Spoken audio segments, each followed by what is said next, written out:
We're going over the Commander cards that are most worth buying for the month of January, and if you stick around all the way to the end of the video, we're going to be talking about what cards we're personally speculating on this month. I'm Mia, and I love ringing in the new year. I'm Beezy, and I love ringing in the new year. We're the Nitpicking Nerds. It's 2024, and we're so proud to announce that we have a new sponsor, Card Kingdom, the best place online to buy and sell cards. But wait, Nitpicking Nerds, why would I shop at Card Kingdom? You might be asking, fellow viewer. I'll tell you, there's a couple reasons. Actually, there's about infinite, and I can only mention a couple of them. Number one, this is going to consolidate all of those packages. You want to buy a new Commander deck? That's 28 packages, because if you're trying to buy from 87 different sellers, now you got to pay $1.50 on shipping for a 50-cent card anyway. And what Card Kingdom does is they take it all and they put it into one thing, and then you're going to get that one package on time. You're going to save on shipping. If you spend $50 or more on an order, which is probably every other order I ever do, you get free shipping on it, and you can use our link in the description to support them. Let Card Kingdom know that you're happy that we're working together and we sent you.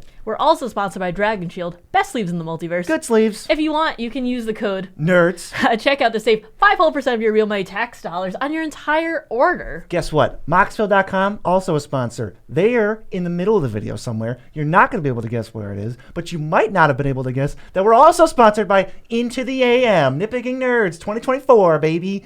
This is one of our favorite apparel companies. We love their shirts. They're actually just super comfortable, and they fit nice. And also, people look at us and they go, how'd you get those shirts? And we're telling you right now.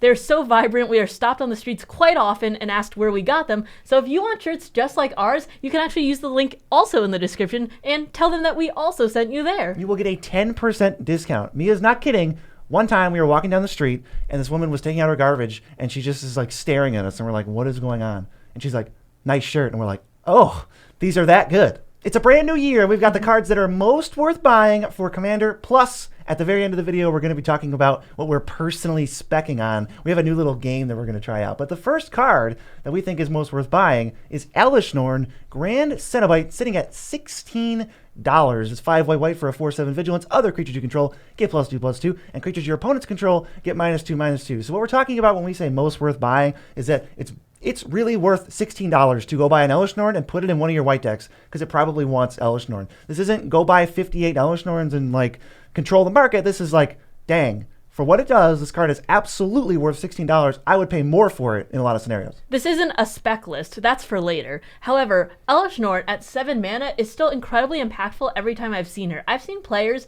be many turns behind, but once Elishnorn comes down and they have a few paltry creatures, they are the ones in control of the board because they have so much damage to throw around. BZ actually has a deck with Elishnorn in it. It's full of cards of his favorite cards, and even though it's not the most synergistic deck together, it's still incredibly impactful every time it comes down. Oh yeah, Elishnorn can catch you up when you're behind, but also when you're ahead, it can slam the door on the game and kill 1 or 2 players right away. Maybe closer to 1, maybe 1.5 players. That's my official number, that Elishnorn will kill 1.5 players every time you play it. So how could you not own this card? Also, as a mini board wipe, it's pretty brutal. You know, I've had it played against me when I have my vampire tokens. If I don't have a lord out, my entire board's basically gone. That's the other thing too, is that Elishnorn will kill all small creatures when she, as soon as she hits the field. So even if she dies right away, you still got immediate value, which that's worth it. Another card most worth buying is Agent of Treachery at $7.50. 5 blue for a 2/3. When it ETBs, you gain control of a permanent. At the beginning of your end step, if you control 3 or more permanents you don't own, draw 3 cards.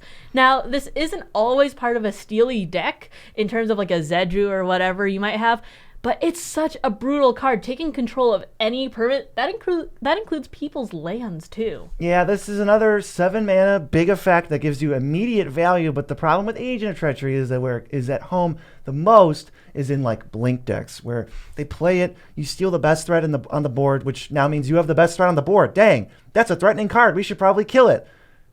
But they also have Agent of Treachery, and if they're tapped out, this might be your only chance to stop them from blinking it and stealing the next best thing and the next best thing, and then maybe they get bored and steal one of your lands, and now you can't play the game as much as you thought you could. Agent of Treachery kind of demands that you flicker it or repeat it somehow or reanimate it, because it says, hey, if you do this 3 times, I'll give you 3 cards. The card advantage is so good, and I also have it in a polymorph deck where blinking isn't necessarily the main theme, but if you can cheat it out, it's also such good value. Imagine getting this on turn 4 or something. I mean, I'd rather put that in my deck if that's the theme of it, rather than just waiting for 7 and then just hoping someone doesn't kill it. Yeah, this card is kind of messed up. I think it's pretty unfun, but if you just want power to add into your deck, if you want a good reanimate target for like your blue-black deck, Agent of Treachery is like one of the goats. Next is another one of the goats for reanimating, actually specifically with the card Reanimate, because it's Villas, Broker of Blood at $9. 5 black for an 8/8 flyer. Black, pay 2 life, target creature gets -1/-1 until end of turn, but whenever you lose life, you draw that many cards. Watch out for this against Orcish Bowmasters, because they can keep pinging you to lose life, to draw cards, and then the cycle just keeps continuing. So unfortunately at that point you might not be able to stop it unless you draw into removal, but other than that it's so amazing. With Reanimate, the lose life trigger happens first, so you draw all the cards after it comes back to the battlefield. Yes, if you tap out for Villas and you don't have any mana up, Orcish Bowmasters can kill you. But if you have even 1 mana up, you just give Orcish Bowmasters -1/-1, and that'll kill it with Villas' ability. Villas is like such a dangerous card for your opponents, because sometimes if you don't have an answer for Villas, well, I would think, okay, we just need to kill the player, or we need to pressure their life total. Fine. You can just let me draw cards. I'll take 18 damage, draw 18, untap, and kill you with something else that isn't Villas, because you just let me draw a third of my deck. Just in general, too, though, an 8/8 flyer in the air can be very lethal in some pods. There are definitely a lot of pods where combat-based metas are the huge, so having this in the air with card advantage and just damage can really hurt. It really draws like a dumb number of cards, where you start activating it, or you start paying life to do other things. You know, you fetch and you shock. You just drew 3 cards. Opponents just start going, how are we supposed to win? And you really are going to have a hard time winning if you don't kill Villas like ASAP. But if they have mana left over, they're still going to get cards out of it. I mean, stapling 1 black mana and then draw 2 cards and also kill a small creature, that's an insane rate. Moving on to a card that I recently put into one of my decks is Mesmeric Orb at $4. 2 mana for whenever a permanent becomes untapped, that permanent's controller mills a card. This is so good in my Jekyll Hyde deck that revolves around milling cards and having everyone draw cards to discard them into the graveyard, but this also messes up a lot of people's strategies if they're putting stuff to the top of their library with top or something, and it can actually mill out people very quickly, especially later in the game when they have to untap, like 11 lands and 5 creatures. Mill is very bad, but this is one of the cards that actually makes mill decks scary, because the amount of mana you pay is only ever 2, and the amount of value you get out of it is infinite, never ends. So as long as this thing stays alive, they're going to keep milling like at least 10 cards a turn, and that's a pretty good clock considering some of these other like mill rares are like, ooh, 5 mana mill 13 or something, or 2 mana mill 10. It's like, well, that's terrible. Let me just have each opponent continuously mill for the rest of the game until they answer Mesmeric Orb. Plus, you don't even need to play it in a mill deck, because if I'm playing graveyard deck, one of the best ways to get cards in my graveyard is to just drop this,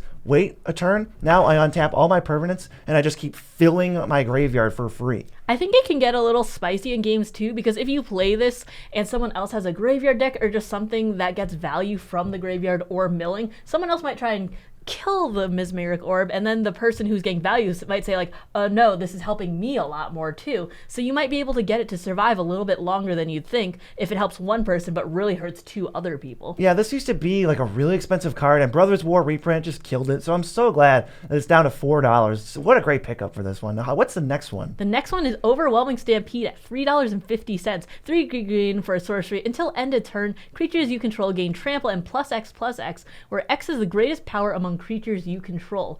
I just saw this in your Selvala deck and it was nasty. It just completely put like 80 power on the board in 1 turn? Oh yeah, I was playing Svella. I played like a bunch of 4/4s, and then I had a 6/6 in play, and I had a Kessig Wolf Run in play. So this card scales super well, and for the price you pay, it's really similar to just win the game. As long as you have 10, 11 creatures in play, maybe 5, 6, 7 if you're on the lower end of this card. But as soon as you're ready to make that move onto offense, it actually says, oh no, the game's so over, it's not even funny. You thought I had a good attack? No, I have an amazing attack, and you're all dead. I mean, honestly, the trample is one of the biggest parts about this. The +X/+X is nice, especially if you have a big green stompy deck. But having the trample means that it doesn't matter how many little chump blockers they have, they're still going to be taking so much to the face. This is like my budget go-to card to replace Craterhoof. I think this really just does it the best. It's a one-shot, big power toughness booster that will probably end the game in so many scenarios. And it's like under $4. I've go to this card a lot. Yeah, I have definitely seen this put in a lot of work. Yeah, we gotta go to the next card, which is Priest of Titania, a card we've never talked about on any Most Worth Buying before. Silly us. It's $4 for a 1 green, 1/1, taps for a green for each elf on the battlefield. So it's an elf, so it always makes 1 mana. So I guess at the floor, it's on par with every 2 mana dork that's ever been made, basically. But if anyone else has an elf, including probably you get to just now play 2 mana to make 2 mana. And that is really kind of unheard of. Most dorks that exist don't do that. They require some kind of build around. Like the only one I can really think of is like Bloom Tender if you have 2 colors of permanents, or Incubation Druid if you have a counter on it. This just says, hey, got an elf? You can play an elf before this on turn 1. There's many, many, many elves that cost 1 mana to make mana, or after it if you're playing an elf ball deck and just want to ramp to the moon. I've seen this be good in elf ball decks and non-elf ball decks, considering there are so many utility elves. There's Arbor Elf, there's Llanowar elves, there's this and Sylvala, and right there alone you have 4 mana. Wood Elves, Oracle of Moldiah, we can keep going. Yeah, your favorite Llanowar Visionary. Ooh. And then considering if anyone else has any of those utility elves on the field too, you're just getting value from theirs. Whether you're playing Elf Ball, whether you're just playing Big Green Stompy, or whether you just look at your deck through something like Moxfield.com, the best way to build a deck online, and just see that there's, oh, I have 11 elves in my deck. They all just happen to do something else that my deck wants to do. I think Priest of Titania is a super big slam dunk. Moxfield is the best place online to figure out how much your decks cost, what printings that you can have in your deck, and just overall what everyone else is building. If you go online right now, you can see BZ's $20 Galta deck, which is sitting at $31. Yeah, I got to see, because of Moxfield's great UI, what cards were going up in price. Smuggler's Copter got unbanned in Pioneer, and I got one in Galta, so sucks for me that I can't have it anymore, but I'd rather know that Smuggler's Copter went up to $650, instantaneously, and I can just cut it from my deck. Roast your friends, use Moxfield, and let them know how much their decks cost. Roast your friends' budget decks. As we go to our next card, which is Hangerback Walker. It is a $2 card, XX for a 0/0. Enters the battlefield with X +1/+1 counters on it. When it dies, you get a 1/1 Thopter with flying for each counter on it, and you can pay 1 and a tap to put a counter on it. This is like a card that fills a lot of different roles. It's a cheap creature that dies into another creature. So there's some like aristocrats benefits to it. It's an artifact that makes more artifacts. So there's some artifacts benefits to it. It's a card with +1/+1 counters that gets better the more +1/+1 counters you put on it. So it's definitely a slam dunk +1/+1 counters card. And if your deck has stack outlets at all, and any combination of those things, you're super jazzed about it. It scales by itself because it can put counters on it. It's good early. It's good late. This card is just like one of the most ham sandwichy, it slices, it dices cards in the format. It really is, and it can go in any deck considering it's colorless. The fact that you can play it early or late is really, really nice. I'm really actually surprised to see it's at $2 considering it does fill so many roles as you were talking about. It got reprinted somewhere, and that take the price, but this card in my head is like a $7 card, and I'm always instinctively prepared to pay $7 whenever I need one, but I always go, oh, it's $2. I really should just sit down and order 4 of these because I know I'm going to play these like dirtily dies, triggers, creatures more often. I know there's a lot of the counter doublers that were reprinted recently too. Mm-hmm. So if you're building a deck that kind of revolves around those, this would be a great inclusion, especially since it's so cheap right now. Our next card on this list is very interesting because it's one of the cards that I think if you can't answer it and you're playing a certain type of deck, the entire game has changed for you. It's Erebos, God of the Dead, $7.50. This is one of many cards that is actually cheaper on Card Kingdom than other places, and it's 3 in black for a 5/7 with Indestructible. As long as your devotion to black is less than 5, it's not a creature. Your opponents can't gain life. 1 in a black, pay 2 life, draw a card. The Indestructible, not a creature, opponents can't gain life is such a brutal combination of things that life gain decks are going to have a really hard time answering this. But aside from that, it's just an outlet to pay life and mana to draw cards continuously. So it's like it has a function in your deck. It's an enchantment. Maybe you care about that. It's a card draw outlet. You probably care about that. And sometimes your opponents just look down and they go, oh no, like me. Brutal is the absolute correct word that I would use. I remember playing this in a game against BZ. He was playing Belladros. I was playing Rowan, which is retired right now. I slapped it down turn 3 or 4 or something, and then he just couldn't play the rest of the game. It's just really, really good. And the fact that both Indestructible and the fact that it's just really cool. Gods are just cool in general. I love all of the gods that are indestructible. Like the Theros gods, I really, really like. This card by itself made me rethink that entire deck. I was like, well, geez, if I can't answer this, I can't win. And that's like a pretty unique aspect to this card, because most cards are answerable by like Assassin's Trophy or those types of things, but this is one that you got to make sure you got to pack the Haywire Mites or Masked Vandals to really take it out. Who would win, one BZ deck or one God from Theros? An entire like $800 BZ deck, or one $7.50 boy. It's the boy. It's really the boy. He's really powerful, and then also paying 2 mana to draw a card. The 2 life usually it doesn't matter that much considering we start at 40, but 2 mana draw a card on an indestructible enchantment is really, really good. Yeah, you just have to like. I don't think the 4 mana upfront cost and then followed up by 2 mana to draw a card. That's not the best rate. But if you have any other overlapping synergy, like you actively want your opponents not to gain life for some reason, or you have you want to beat him with this guy and you care that he's indestructible, or you're going to get devotion, or he's an enchantment, like any of that, you're in. You just want some other thing to push you over the edge. I just also think that if you drop this turn 4, it'll stick around a lot longer than you'd think, considering it is indestructible. It probably won't get swept up in the creature-based board wipes if you have him as a creature, or the fact that usually people won't be using their targeted exile on him. Yeah, get your farewells ready for this guy, as Mia tells you about the next card. The next card is actually one of my favorites in my fun Kalia deck. It's Aurelia the War Leader at $7. 2 white, white, red, red for a 3/4 flying Vigi haste. When she attacks for the first time each turn, untap all creatures you control. After this phase, there's an additional combat phase.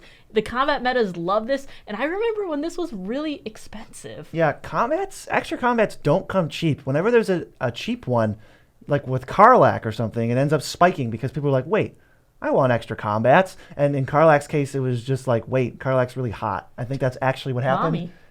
Sure. No, wait, we already talked about Elder Snoring. Yeah. At the top. Okay, Mommy too. Yeah, Electric Boogaloo. Anyway, Aurelia gives you an extra combat, and she's not super expensive, but she's one of my favorite ways to do this. She ends up pressuring the opponent. She's 6 damage in the air, and there's a lot of, since she's a creature and she says, attacks for the first time, there's a lot of ways to abuse it and just not cheat, but just create infinite combats. If you flicker Aurelia every combat, or you clone it every combat, the new ones don't see that the old one attacked, and the new object that got flickered doesn't care what she did in a past life. She's just like ready to punch. I love the fact that this does have haste too, because you'll slap it down and you'll actually get those triggers. I hate the ones that you have to wait for, because there's like, just you wait until I untap. This is like, oh no, just you wait until I play this. If you let me get to my combat step, you're swinging him for so much. Yeah, sometimes when you see it, it's too late. If this card didn't have haste, forget it. I'm not interested. I want the immediate value, and I want to see the opponent's eyes when I go Aurelia, and they go, everything I just thought of, all the math I was doing in my head is different, and I'm dead. It really is. And I don't know, I really love the fact that this was reprinted, because it was expensive for a really long time. Mm-hmm. Plus it has really nice art. It has that Surge foil too, which the dropped Halo foil, yeah? Yeah, the Halo foil. They're all different foils. And it dropped from like $41 to I think that like the 16 or something range. Could be a good premium thing to scoop up. Yeah, but even at 7, this is a great this is a great creature to have in your deck and just chip in for that much more damage. All right, we got to talk about our next card, because our next card is Chandra's Ignition at $5.50, which has recently been lowered because it got reprinted in a precon, I think. So this is 3 red red for a sorcery. Target creature you control deals damage equal to its power to each other creature and each opponent. There's a little bit to unpack. You have to choose your creature. You got a 5/5, great. It's going to deal 5 to all of your creatures as well, all of the opponent's creatures, and every opponent. This, since it hits opponents, is often build a big enough creature, win the game. But the trick, the thing that you have to remember when you do this is that you're targeting a creature you control, and if they fizzle it by killing the creature in response, Chandra's Ignition has no effect. So it's like a little bit of risk for a really good card. This was reprinted in one of the Lost Caverns precons, and even in my $50 deck, this was worth it at $10, but to see it go to $5.50 is amazing.